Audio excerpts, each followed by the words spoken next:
భారతదేశ పౌరులందరికీ స్వతంత్ర దినోత్సవ శుభాకాంక్షలతో ఈ వీడియో మీకు అందిస్తున్నాను. భారతదేశ స్వతంత్ర పోరాటం అనగానే బ్రిటిష్ వాళ్ళ మీద కోపం, భారతం మీద ప్రేమ అనగానే పాకిస్తాన్ మీద పగ గుర్తుకొస్తాయి. దేశం మీద ప్రేమ అంటే ఇంకొకటి మీద ద్వేషం చూపించడం కాదు. మనందరికీ బ్రిటిష్ వారి మీద చాలా కోపం ఉంటుంది, నాతో సహా. ఎందుకు అంటే వారి పరిపాలన నుంచే మనం స్వతంత్రాన్ని పొందుకొని సార్వభౌమ దేశంగా ఈ భారతదేశం అవతరించింది.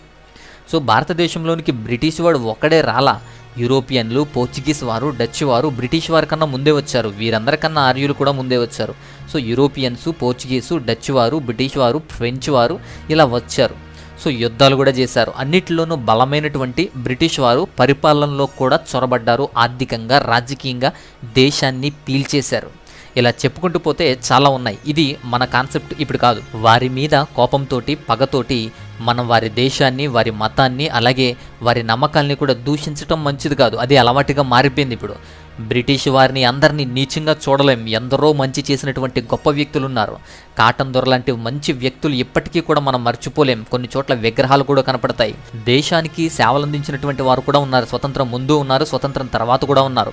అప్పట్లో మన దేశ నాయకులకు కూడా తెలుసు. సో దేశంలో కొందరిని ఎప్పటికీ ప్రేమిస్తూనే ఉంటారు. కాబట్టి ఇలాంటి చరిత్ర తెలియనటువంటి నోరు ఏదైనా మాట్లాడుతుంది. చరిత్రే తెలియనటువంటి చేతులు ఏదైనా రాస్తుంది, ఏదైనా కమెంట్ పెడుతుంది. వారి మీద పగని వారి మతం మీద చూపిస్తుంది. సో నిజానికి క్రైస్తవ్యం వారు తెచ్చింది కాదు. సో భారతదేశంలో అంతకు ముందే క్రైస్తవ్యం ఉంది. ఇండియన్ నేషనల్ క్రిస్టియానిటీ, సో భారతీయ క్రైస్తవ్యం అనేది ఉంది. వారికన్నా ముందే దేశంలో క్రైస్తవ్యం ఉంది అనే చరిత్ర చాలామందికి తెలుసు. కానీ తెలియనటువంటి వాదన. సో అసలు దేశం కోసం పోరాడిన వారిలో క్రైస్తవులు ఉన్నారు. వారికి వ్యతిరేకంగా, అంటే బ్రిటిష్ వారికి, ఈ ప్రభుత్వ విధానాలకు వ్యతిరేకంగా జరిగిన ఉద్యమ పోరాటాల్లో, స్వతంత్ర పోరాటాల్లో ఎందరో దేశం కోసం పోరాడారు, ప్రాణాలు అర్పించారు. వారందరూ కూడా క్రైస్తవులేను గుర్తుపెట్టుకోవాలి. స్వతంత్రం వచ్చింది అంటే ఏ హిందువుకో వచ్చింది కాదు, ముస్లింకో వచ్చింది కాదు, క్రిస్టియన్కి వచ్చింది కాదు అది. సో హిందువైనా, ముస్లిం అయినా, క్రిస్టియన్ అయినా ఎవరైనా వారు దేశం కోసం పడినటువంటి తాపత్రయాన్ని బట్టి వచ్చింది. అందులో క్రైస్తవులు ఉన్నారు, ముస్లింలు ఉన్నారు, హిందువులు ఉన్నారు, ప్రతి వారు ఉన్నారు. ఇది అందరిది, అందరి దేశం, లౌకిక దేశం. అయితే ఇప్పుడు మీకు కొన్ని తెలియనటువంటి కొన్ని విషయాలు కొంతమందిని పరిచయం చేస్తాను. భారతదేశ స్వతంత్ర పోరాటానికి బలమైనటువంటి ఒక పునాదే ఇండియన్ నేషనల్ కాంగ్రెస్. సో ఈ ఇండియన్ నేషనల్ కాంగ్రెస్ 1887లో మద్రాసులో జరిగినటువంటి మీటింగ్లో 607 మంది డెలిగేట్స్ వాళ్ళు హాజరయ్యారు. ఈ హాజరైనటువంటి 607 మందిలో 35 మంది ఇంపార్టెంట్ డెలిగేట్స్ అందరూ క్రిస్టియన్సే. ఇలాంటి ఇండియన్ నేషనల్ కాంగ్రెస్కి, స్వతంత్ర పోరాటానికి కూడా సహకరించినటువంటిది Indian Christian community. So Indian Christian community కూడా ఈ కాంగ్రెస్తో పాటు దేశ పోరాటం కోసం, స్వతంత్ర పోరాటం కోసం కృషి చేసింది. అయితే ఇలాంటి ఇండియన్ నేషనల్ కాంగ్రెస్లో కూడా సో క్రిస్టియన్ లీడర్స్ అనేటువంటి వాళ్ళు చాలామంది ఉన్నారు. సో దీంట్లో ముఖ్యమైనటువంటి కొంతమంది క్రిస్టియన్ లీడర్స్ ఎవరు అంటే దాంట్లో మొదటగా ఆర్ఎస్ఎన్ సుబ్రమణియన్. ఈయన barrister from Madras. So Madras నుంచి బారిస్టర్ పొందినటువంటి సుబ్రమణియన్. తర్వాత ఇంకొక వ్యక్తి కాళీచరణ్ బెనర్జీ. ఈయన బెంగాల్ వాడు. So Kalicharan Banerjee from Bengal. ఇంకొక ఆయన జీజీ నాథ్ అనేటువంటి వ్యక్తి కూడా సో బారిస్టర్ ఫ్రమ్ లాహోర్. అలాగే పీటర్ పౌల్ పిలై అనేటువంటి వ్యక్తి సో మద్రాస్ నుంచి. అలాగే ఇంకొక ముఖ్యమైన వ్యక్తి మధుసూదన్ దాస్. ఈయన ఒక lawyer from Odisha. So Orissa నుంచి ఒక లాయర్ మధుసూదన్ దాస్. వీరంతా కూడా ఇండియన్ నేషనల్ కాంగ్రెస్లో క్రిస్టియన్ లీడర్స్. సో వీరంతా క్రైస్తవులే. ఇండియన్ నేషనల్ కాంగ్రెస్తో పాటు ఉంటూ సహకరిస్తూ దేశం కోసం ఉద్యమించినటువంటి వ్యక్తులు.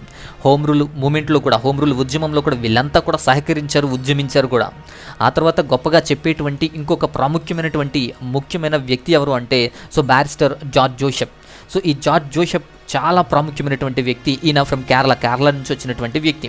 ఈయన హోమ్ రూల్ ఉద్యమాన్నే నడిపాడు. దక్షిణాది ప్రాంతాల్లో, కొన్ని ప్రాంతాల్లో అనిబిసెంట్ అధ్యక్షతన ఈ యొక్క హోమ్ రూల్ మూమెంట్ అనేది జరిగింది. సో ఈ హోమ్ రూల్ ఉద్యమంలో ఈ జార్జ్ జోసెఫే ప్రాముఖ్యమైనటువంటి వ్యక్తి, ఒక మెయిన్ పిల్లర్ అని చెప్పొచ్చు. సో అనిబిసెంట్తో పాటు ఉంటూ హోమ్ రూల్ ఉద్యమాన్ని నడిపించినటువంటి వ్యక్తి ఆయన. అంతేకాదు మీ అందరికీ తెలుసు జవహర్లాల్ నెహ్రూ. ఈ జవహర్లాల్ నెహ్రూ తన సొంత ఆటోబయోగ్రఫీలో ఈ యొక్క జార్జ్ జోసెఫ్ గురించి చాలా ప్రాముఖ్యంగా రాశారు, చాలా గొప్పగా కూడా రాశారు. అతని యొక్క ప్రాముఖ్యత ఏంటో ఆ బయోగ్రఫీలో మనం చూస్తే అర్థమవుతుంది. ఇంకొక వ్యక్తిని కూడా పరిచయం చేస్తాను. ఇప్పుడు ఇంకొక ఆమె ఎవరు అంటే అక్కమ్మ చెరియన్. సో అక్కమ్మ చెరియన్ అనే ఆమె ఒక మంచి freedom fighter. So from Christianity. So ట్రెవెన్కోర్లో, అంటే కేరళలో ఉన్నటువంటి ట్రెవెన్కోర్ నుంచి ప్రాతినిధ్యం వహిస్తూ పోరాడినటువంటి ఒక ఉద్యమ నాయకురాలు అక్కమ్మ చెరియన్. ఒక మంచి ఫ్రీడమ్ ఫైటర్ అని చెప్పొచ్చు. ఈమెని మనం సాధారణంగా ఏమని పిలుస్తారు అంటే ఝాన్సీ రాణి ఆఫ్ ట్రావెన్కోర్ అంటారు. So Jhansi Rani of Travancore అనేది ఎవరిని అంటే అక్కమ్మ చెరియన్ అంత పేరుగాంచింది. ఇకపోతే ప్రాముఖ్యమైన ఇంకొక ముఖ్యమైన వ్యక్తి ఎవరంటే టీటస్ జే. సో టీటస్ జీ అనేటువంటి వ్యక్తి ఇంకొక గాంధీ అని అంటారు. సో ఈయన ఇంకొక గాంధీ, మరొక గాంధీ అని కూడా చెప్తారు.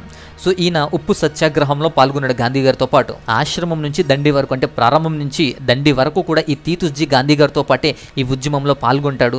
ఉద్యమంలో మంచి పాత్రగా ఉంటాడు. ఇప్పుడు ఉన్న 500 నోటు రాక మునుపు ఉన్నటువంటి పాత 500 నోటు రూపాయలు చూశారనుకోండి, దాని వెనకాల గాంధీ గారితో పాటు ఈ యొక్క ఉప్పు సత్యాగ్రహం గురించినటువంటి ఒక పిక్చర్ ఉంటుంది. దాని వెనకాల గాంధీ గారి వెనకాల ఉన్నటువంటి కొంతమంది మనకు కనబడతారు. దాంట్లో ఈ యొక్క టీటస్ జీ మనకు కనబడతారు. ఆయనే శ్రీ తేవత్తుండియల్ టీటస్. ఈయనే 500 నోటు యొక్క వెనకాల భాగంలో మనకు కనిపించేటువంటి వ్యక్తి. సో టీటస్ అనేది మహాత్మా గాంధీతో పాటు సబర్మతి ఆశ్రమం నుంచి ఈయన వెంబడిస్తూనే ఉంటాడు. ఈయన సబర్మతి ఆశ్రమంలో జాయిన్ అయిపోయాడు. ఈయన మ్యారేజ్ అయిపోయిన తర్వాత ఈమె వైఫ్ కూడా సబర్మతి ఆశ్రమంలో పాల్గొంది. ఈమె వైఫే అన్నమ్మ. ఈ అన్నమ్మ కూడా గాంధీ గారితో పాటే అనేకమైనటువంటి ఉద్యమాల్లో పాల్గొంది. అంతేకాదు, ఈ మ్యారేజ్ అయిన తర్వాత ఈ అన్నమ్మ కూడా సబర్మతి ఆశ్రయానికి ఆమె ధరించినటువంటి పెళ్లికి ఉపయోగించినటువంటి ఉన్నటువంటి బంగారము, ఆభరణాలు ఇలాంటివన్నీ కూడా సబర్మతి ఆశ్రయానికి ఇచ్చేసింది. సో అన్నమ్మ కూడా టీటస్తో పాటు ప్రతి ఉద్యమంలో కూడా పాల్గొనడానికి ప్రయత్నం చేసేవారు. అంతేకాకుండా సివిల్ డిజోబిడియన్స్ మూవ్మెంట్ అనేది జరిగింది. సో ఈ మూవ్మెంట్లో టీటస్ ఏం చేశాడంటే బ్రిటిష్ వారి యొక్క వస్త్రాలన్నీ కూడా, సో వారి దగ్గర నుంచి కొన్నవి ఉన్నవి బ్రిటిష్ వారి దగ్గర క్లాత్స్ అన్నీ కూడా కొట్టయాన్ అనే ప్రాంతంలో కాల్చేశాడు. సో కాల్చేసి వేలాది మందికి, సో దేశం గురించి, స్వతంత్ర పోరాటం గురించి అనేక మందికి, వేల మందికి తెలియచేశాడు. అంతేకాదు గాంధీ కూడా ఈయనంటే చాలా ఇష్టం. గాంధీ కూడా చాలా ఇష్టపడతాడు. టీటస్ ఇంటికి కూడా గాంధీజీ వెళ్ళారు. ఆయనతో కలిసి భోజనం కూడా చేసేవారు. సో అలాంటి మంచి వ్యక్తిగా, స్వతంత్ర పోరాట సైనికుడిగా టీటస్ ఉంటాడు. అంతేకాకుండా 1930-40 మధ్యకాలంలో జరిగినటువంటి ఉద్యమంలో ప్రీ డెమోక్రసీ మూవ్మెంట్ ఒకటి జరిగింది ట్రావెన్కోర్లో. సో 1930-40 మధ్యకాలంలో.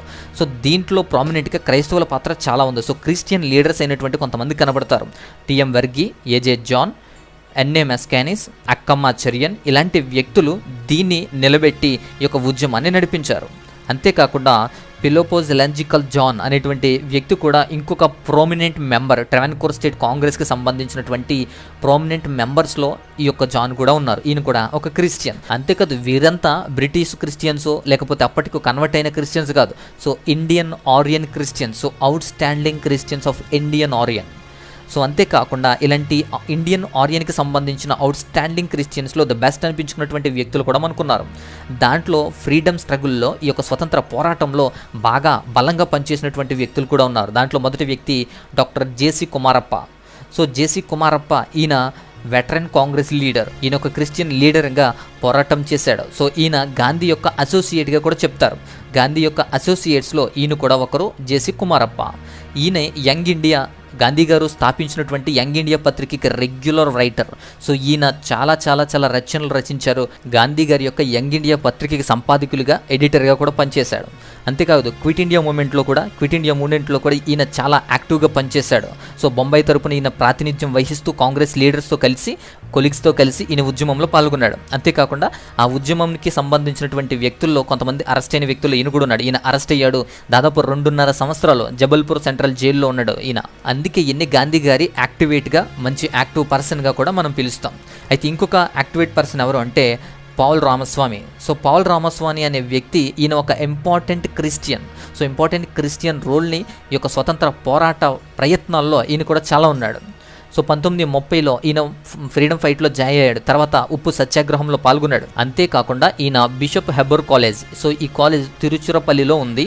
ఈయన ఈ యొక్క కాలేజ్ ద్వారా అనేక మందికి బోధిస్తూ అనేక మంది విద్యార్థులను సైనికులుగా మారుస్తున్నటువంటి పరిస్థితిని ఈయన చేశాడు. అంతేకాకుండా ఈయన కూడా స్వతంత్ర పోరాట ఉద్యమాల్లో అరెస్ట్ అయ్యాడు. సో 6 నెలలు ఈయన కూడా జైల్లో పెట్టడం జరిగింది. సో అలిపురం జైల్లో ఈయన కూడా ఒక 6 నెలలు పెట్టడం జరిగింది. ఆ తర్వాత ఇంకొక వ్యక్తి ఎవరు అంటే వెంకల్ చక్కరి. సో వెంకల్ చక్కరే అనేటువంటి వ్యక్తి కూడా ఈయన సివిల్ డిజోబిడియన్స్ మూవ్మెంట్లో చాలా ప్రాముఖ్యత వహించినటువంటి వ్యక్తి. ఈ విధంగా స్వతంత్ర పోరాటంలో ఇంపార్టెంట్ రోల్ని, క్రైస్తవుల పాత్రని నేను గుర్తు చేస్తున్నాను.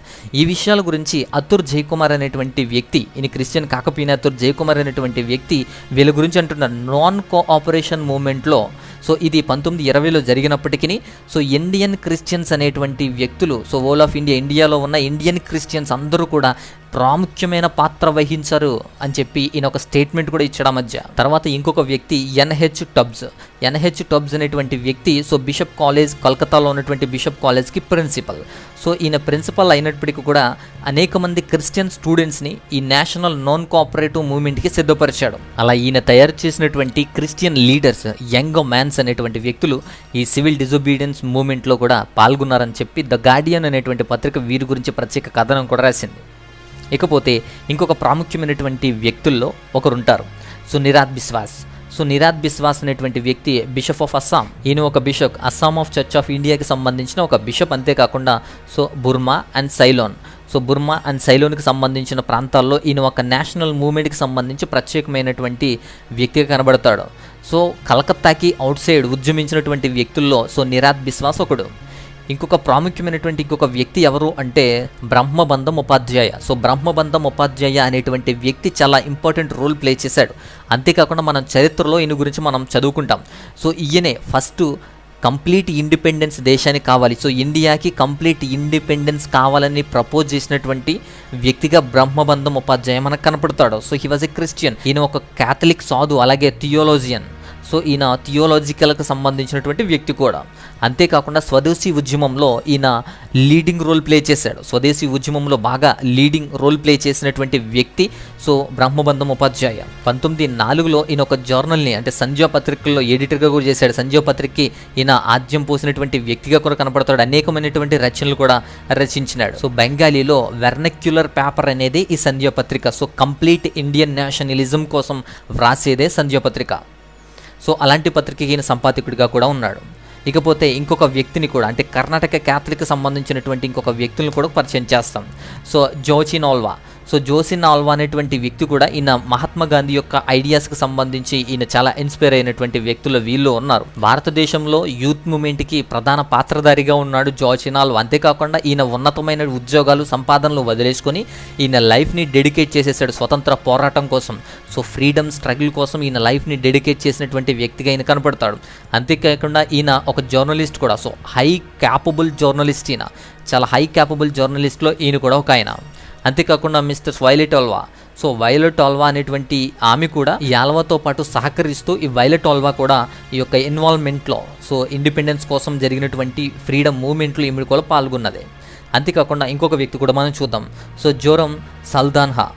జోరమ్ సల్దాన్హా అనేటువంటి వ్యక్తి సౌత్ కర్ణాటక డిస్టిక్కి చెందినటువంటి అంటే మద్రాస్ లెజిస్లేటివ్ కౌన్సిల్కి సంబంధించిన వ్యక్తినే. ఒక మహాత్మా గాంధీ యొక్క సిన్సియర్ అడ్మైరర్ అంటారు ఈయన్ని. సౌత్ కెనరా డిస్టిక్ కాంగ్రెస్ కమిటీకి ఈయన ప్రెసిడెంట్ ఈ జోరమ్ ఒక క్రిస్టియన్గా, ఒక ప్రెసిడెంట్గా కూడా ఈ ఉద్యమాల్లో పాల్గొన్నాడు. అంతేకాకుండా మ్యాంగ్లూర్ మ్యాగజైన్కి సంబంధించినటువంటి ఈ ఫ్రీడమ్ ఫైట్ దీని గురించి సపోర్ట్ చేశాడు. ఉద్యమానికి సహకరించినటువంటి వ్యక్తుల్లో ఈయనతో పాటు ఈ జోరమ్తో పాటు ఈ యొక్క మౌరిస్ శ్రేష్ఠ కూడా ఉన్నారు. ఈయన బ్రిటిష్ గవర్నమెంట్లోని government servant, so post master జనరల్గా సైలోన్లో పనిచేసినటువంటి వ్యక్తి. అంతేకాకుండా ఫ్రీడమ్ ఫైట్ గురించి ఈయన కూడా సహకరించారు. ఇకపోతే ఇంకా కెనరా క్యాథలిక్స్ కూడా సపోర్ట్ చేశారు ఈ యొక్క ఫ్రీడమ్ మూవ్మెంట్ కోసం. సో బ్రిటిష్ ఆధిపత్యాన్ని, వస్తువులను, అలాగే ఈ యొక్క దిగుమతులకు సంబంధించి వ్యతిరేకంగా చేసే పోరాటానికి సంబంధించి సో మ్యాంగ్లూర్లో సో ఆల్బిక్కర్కు టైల్ ఫ్యాక్టరీ అనేది ఒకటి పెట్టడం జరిగింది. సో దానికి ఆద్యం పోసినటువంటి వ్యక్తి అంటే గాంధీ గారిని ఉద్దేశించి, గాంధీ గారిని ఇన్స్పైర్ అయి పెట్టినటువంటిది అది. సో ఈ విధంగా ఫ్రీడమ్ ఫైట్ మూవ్మెంట్లో ఈ కెనరా క్యాథలిక్స్తో పాటు కెనరా క్యాథలిక్స్లో ఒకడైనటువంటి ఫెలిక్స్ ఆల్బిక్కర్కుపై అనేటువంటి వ్యక్తి కూడా ఈ యొక్క ఉద్యమంలో పాల్గొన్నాడు. 1933లో నెహ్రూ గారు మ్యాంగ్లూర్ వచ్చాడు. జవహర్లాల్ నెహ్రూ గారు మ్యాంగ్లూర్ వచ్చినప్పుడు ఈ ఆల్బిక్కర్క్యూ రెసిడెన్స్లోనే ఈయన ఉన్నాడు. అంతేకాకుండా ఆయన పబ్లిక్ మీటింగ్ని, అట్లాగే వాటికి సంబంధించిన ప్రతి ఖర్చును కూడా ఈ ఫెలిక్స్ పై మాత్రమే పెట్టుకున్నాడు. సో ఫినాన్సియర్డ్ బై ఫెలిక్స్ పై. ఇంకొక విచిత్రమైన విషయం ఏంటంటే కెనరా కపుల్స్ ఫ్రీడమ్ ఫైట్ మూవ్మెంట్లో చాలా బాగా యాక్టివ్గా పాల్గొనేవారు. దాంట్లో ప్రాముఖ్యంగా 3 జంటల గురించి చెప్తాను. సో థామస్ అండ్ హెలెన్ అల్వెస్ ఒకరు. మహాత్మా గాంధీతో పాటు ఫ్రీడమ్ ఫైట్లో ఈ థామస్ అల్వెస్ కూడా బాగా పనిచేశాడు. ఈ థామస్ కూడా మహాత్మా గాంధీ అంటే చాలా గౌరవం. తన పిల్లలకు కూడా, పుట్టినటువంటి పిల్లలకు కూడా ఇండియన్ అనేటువంటిది తన పిల్లలకు ముందుగా వచ్చే పేరు పెట్టుకున్నాడు. సో తన పేరులో ముందుగా సగభాగం ఇండియన్ అని పెట్టుకున్నాడు. అంతేకాదు తన భార్య అయినటువంటి హెలెన్ కూడా సో అల్వాదేవిగా మార్చుకుంది తన పేరుని. ఇది మొదటి జంట అయితే ఇంకొక జంట so Cyprian and Elise Alves. So Cyprian and Elise so వీరు కూడా దేశభక్తి కలిగి దేశం కోసం ప్రాణత్యాగాలు అర్పించేంత విధంగా వీళ్ళు ప్రయాసపడ్డారు. సో వడలా ఉప్పు సత్యాగ్రహంలో వీళ్ళు బాగా పాల్గొని అరెస్ట్ అయినటువంటి వ్యక్తులు. అంతేకాకుండా భార్య అయినటువంటి ఎలిస్ అల్వేస్ కూడా క్విట్ ఇండియా ఉద్యమంలో పాల్గొంది, హస్బెండ్తో పాటు పాల్గొంది. అలాగే హస్బెండ్ అరెస్ట్ అయినటువంటి సందర్భంలో కూడా ఒంటరిగా పోరాటంలో ఈమె పాల్గొన్నటువంటి ధైర్యాన్ని కూడా చాలామంది మెచ్చుకున్నారు. వీరిద్దరూ కూడా భార్యాభర్తలు ఇద్దరు కూడా నవంబర్ 1942 నవంబర్లో వీళ్ళిద్దరూ కూడా అరెస్ట్ అయ్యారు. ఆ తర్వాత ఇంకొక కపుల్ ఎవరు అంటే మనం ఇందాక మాట్లాడినటువంటి Joachim and Violet Alva. So Joachim Alva and Violet Alva. So ఇలా 3 కపుల్స్ కూడా ఫ్రీడమ్ ఫైట్లో పాల్గొనటాన్ని మనం చూస్తాం. అయితే ఇంకొక వ్యక్తి గురించి కూడా మాట్లాడదాం. ఇంకొక వ్యక్తి John Francis Pinto. So John Francis Pinto Mumbai based Mangalore Indian Catholic. ఈయన 1920లో ఫ్రీడమ్ ఫైట్లో ఈయన పాల్గొన్నాడు. అందుకే ఈయన అడ్మైరర్ ఆఫ్ గాంధీజీ అంటారు ఈయన కూడా. సో జాన్ ఫ్రాన్సిస్ పింటో. అంతేకాదు ఈయన 1930లో సివిల్ డిజోబీడియన్స్ మూమెంట్లో కూడా ఈయన పాల్గొన్నాడు. దేశం కోసం స్వతంత్ర పోరాటం కోసం ఈయన ప్రతి కార్యంలోనూ కూడా ఉంటాడు. ఈయనకి ఒక నిక్ నేమ్ కూడా ఉంది, గాంధీ పింటో అని కూడా అంటారు. అంటే ఈయన స్వతంత్ర పోరాటం కోసం దేశం కోసం చేసే పనుల్లో ఈ విధంగా ఉంటున్నాడని చెప్పి అందరూ కూడా గాంధీ పింటో అనేటువంటి నిక్ నేమ్ కూడా ఈయనకొచ్చింది. అంతేందుకు ఇంకొక విచిత్రం ఏంటి అంటే కేవీ కమత్ అని మనకు తెలిసిన ఆర్ఎస్ఎస్ వ్యక్తి, ఆర్ఎస్ఎస్ యొక్క ప్రాముఖ్యమైనటువంటి వ్యక్తులు కేవీ కమత్ అనేటువంటి వ్యక్తి ఒకరు. ఈయన క్రిస్టియన్స్ మీద రాసినటువంటి ఆర్టికల్స్ కూడా మంచివే. కేవీ కమత్ యొక్క ఆటోబయోగ్రఫీలో కూడా సో ప్రత్యేకంగా వీరి గురించి క్రిస్టియన్స్ గురించి మాట్లాడాడు. ఎందుకు అంటే ఈ యొక్క స్వతంత్ర పోరాటాల్లో ఉద్యమాల్లో క్రైస్తవుల పాత్ర చాలా చాలా గొప్పది అని. సో చాలా పాత్ర ఉంది, చాలా ముఖ్యమైన పాత్ర వహించారు క్రైస్తవులు అని మెన్షన్ చేసుకున్నాడు ఆయన. So Cyprian Alves, so Joachim Alva, Michael ఏఎండి సోజా. సో ఇట్లాంటి ఫ్రీడమ్ ఫైటర్స్ గురించి ఈయన ప్రస్తావించారు కూడా కొంతమంది పేర్లని. ఇంకా చెప్పుకోదగ్గ ముఖ్యమైన వ్యక్తులు ఇంకొకరు ఉన్నారు, చార్లెస్ ఫ్రీర్ ఆండ్రూస్. ఈ చార్లెస్ ఫ్రీర్ ఆండ్రూస్ అనేటువంటి వ్యక్తి గాంధీ గారు సౌత్ ఆఫ్రికాలో ఉండగా ఇండియాకి రమ్మని కన్విన్సింగ్ చేసినటువంటి వ్యక్తి. ఈయన క్రిస్టియన్ మిషనరీ నడుపుతాడు. అంతేకాకుండా ఒక ఎడ్యుకేటర్, అంతేకాకుండా social reformer in India. So ఇండియాలో సామాజికమైనటువంటి బలహీనతల నుంచి సో సోషల్ రీఫార్మ్స్ తీసుకురావడానికి ప్రయత్నించిన వ్యక్తుల్లో ఈ ఆండ్రూస్ కూడా ఉన్నాడు. అంతేకాకుండా ఇండియన్ నేషనల్ కాంగ్రెస్లో ప్రాముఖ్యమైన పాత్ర వహించిన వాడిగా, వందులో ఒకడిగా ఇండియన్ నేషనల్ కాంగ్రెస్కి సహకరించిన వాడిగా కూడా ఉన్నాడు. అంతేకాదు ఇంకొక వ్యక్తిని కూడా చూద్దాం. సో కాళీచరణ్ బెనర్జీ. సో కాళీచరణ్ బెనర్జీ అనేటువంటి బెంగాల్ లాయర్. ఈయన క్రిస్టియానిటీని ఫాలో అవుతారు, కానీ దేశాన్ని ఎంతగానో ప్రేమిస్తాడు. ఈయన కూడా ఇండియన్ నేషనల్ కాంగ్రెస్లో ప్రామినెంట్ మెంబర్ ఈయన. సో ప్రామినెంట్ మెంబర్గా కూడా ఈయన కనబడుతూ ఉంటాడు. అంతేకాకుండా ఈయన థియోలాజికల్ వేలో ఈయన వేదాంత బేస్డ్ క్రిస్టియన్ థియాలజీని ఆయన చెప్పేవాడు. భారతదేశ స్వతంత్ర పోరాటంలో ఇండియన్ నేషనల్ కాంగ్రెస్ యొక్క పాత్ర అమోఘం. అలాంటి ఇండియన్ నేషనల్ కాంగ్రెస్లో ముఖ్యమైనటువంటి లీడర్స్ ఉన్నారు, ఆ లీడర్స్ కూడా క్రిస్టియన్సే. So reverend Kalicharan Banerjee from Lahore, J C Nath from Lahore, Peter Paul Pillai from Madras. So ఇట్లాంటి వ్యక్తులు మంచి నాయకులుగా కూడా ఉన్నారు. సో ఇండియన్ క్రిస్టియన్స్ వీళ్ళంతా కూడా. అంతేకాకుండా ఇంకొక వ్యక్తి మధుసూదన్ దాస్. సో మధుసూదన్ దాస్నే మనం పాపులర్గా ఉత్కల్ గౌరవ్ అని కూడా పిలుస్తారు. ఈయన ఒడిశా నుంచి ఒక క్రిస్టియన్ కమ్యూనిటీ లీడర్ కూడా, ఒక మంచి నాయకుల్లో ఈయన ఒకడు, ఒక క్రిస్టియన్గా. ఇంకొక విచిత్రమైన విషయం ఏంటంటే కాంగ్రెస్ సెజన్ 1889లో జరిగిన కాంగ్రెస్ సెజన్స్లో కూడా అనేక మంది విమెన్ డెలిగేట్స్లలో క్రిస్టియన్ డెలిగేట్స్ కూడా ఉన్నారు, విమెన్లో కూడా. దానిలో ప్రాముఖ్యమైన 3 లీడర్స్ కూడా ఉన్నారు. సో పండిత రమాబాయి సరస్వతి ఒకరు, మిసెస్ తిరుంబక్ ఒకరు, సో మిసెస్ నికంబి ఒకరు. సో ఈ విధంగా విమెన్ డెలిగేట్స్ కూడా ఉన్నారు. ఈ విధంగా భారతదేశ ఉద్యమాల్లో, భారతదేశ స్వతంత్ర పోరాటాల్లో కూడా క్రైస్తవుల పాత్ర అమోఘం, అనంతం. సో అనేక మంది దేశం కోసం రాకులాడినటువంటి, దేశం కోసం త్యాగాలు చేసినటువంటి వ్యక్తుల్లో క్రైస్తవుల పాత్ర అనంతనీయం. అంతేకాకుండా Swaraj movement 1905, non cooperate movement 1920, civil disobedience movement 1930, quit India movement 1942, అలాగే 1920. సో ఈ విధంగా క్రైస్తవుల పాత్ర అమోఘం. వాళ్ళు కూడా దేశం కోసం ప్రాణాలు అర్పించేంతగా దేశం కోసం ప్రయత్నాలు చేశారు, ఉద్యమాల్లో పాల్గొన్నారు. సో క్రిస్టియన్ ఇన్స్టిట్యూషన్స్, ఆర్గనైజేషన్స్తో సహా అలాగే యూత్ను కూడా, స్టూడెంట్స్ని కూడా బలపరిచి దేశం కోసం పోరాడే సైనికులుగా మార్చిన ప్రయత్నాలు కూడా ఉన్నాయి. అంత గొప్ప ప్రయత్నాల్లో అందరూ ఉన్నారు. సో దేశం కోసం ప్రాణాలు విడిచినటువంటి వారు, దేశం కోసం ఈ యొక్క ఉద్యమాల్లో ప్రాణాలు సహితం లెక్క చేయకుండా ఉద్యమాలు జరిపిన వారిలో అనేక మందిని మనం గుర్తుపెట్టుకుంటూ ఉంటాం.